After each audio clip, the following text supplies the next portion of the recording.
I don't know what gay is anymore. I know what I'd like it to be. I'd like it to be left field and really supportive. It ain't that. It's gone weird. The book's about that in a way. It doesn't mean that I've given up on it. I haven't given up on it. It's just gone, what's happened to it? Gay men seem to fancy women now. You pick up any magazine and it's just really sexy women on the front of gay magazines. Are gay men... Tell me, are you straight? Nice. What the fuck's going on? Absolutely dreadful. You're too white, Brownie. You're on the DVD now, Brownie. I said that. But what's the fucking point in that? What's the fucking point in fancying cock and all you see are breasts and vaginas? What does it mean? Will someone please explain? I like cock. So this is about me not knowing where gay is anymore. And this is, I'll give you I'll tell you a little secret. It's the last poem in the book.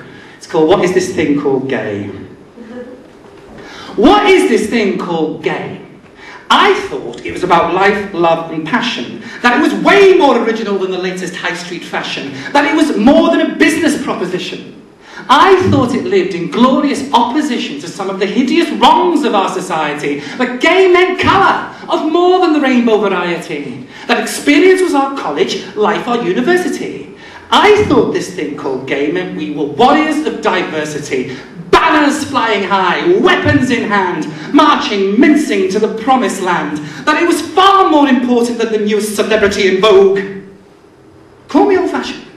But I think this thing called gay means so much more than just Kylie Minogue. So much more than wanting more. So, what is this thing called gay, and who is it for? Well, this is for the rent boys, disadvantaged and the poor. This is for the people our magazines ignore. This is for the volunteers and the mobile phoneless. This is for the streets and the gays who are homeless.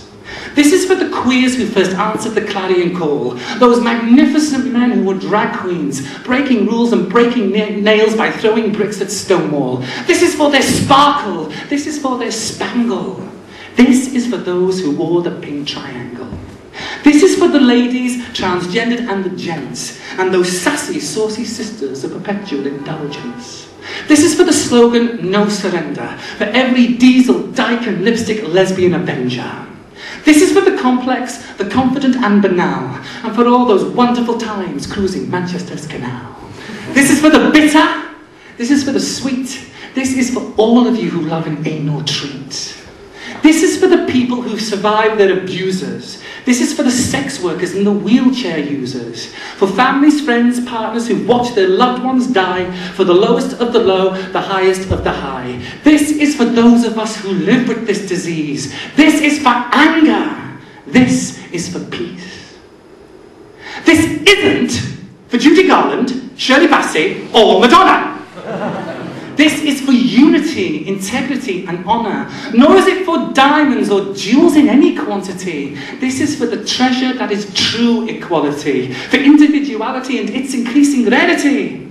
This is for the lash and its liberating perversity. This is for the fat.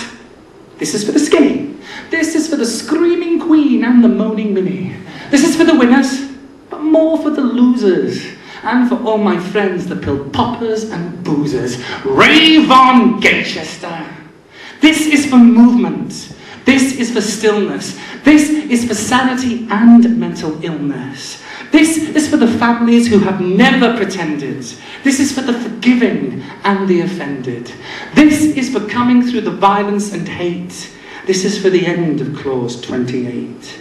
This is for the isolated, and this is for the crowd. And this is ChloePoems, and why I'm out and proud. Thank you very much. Good night.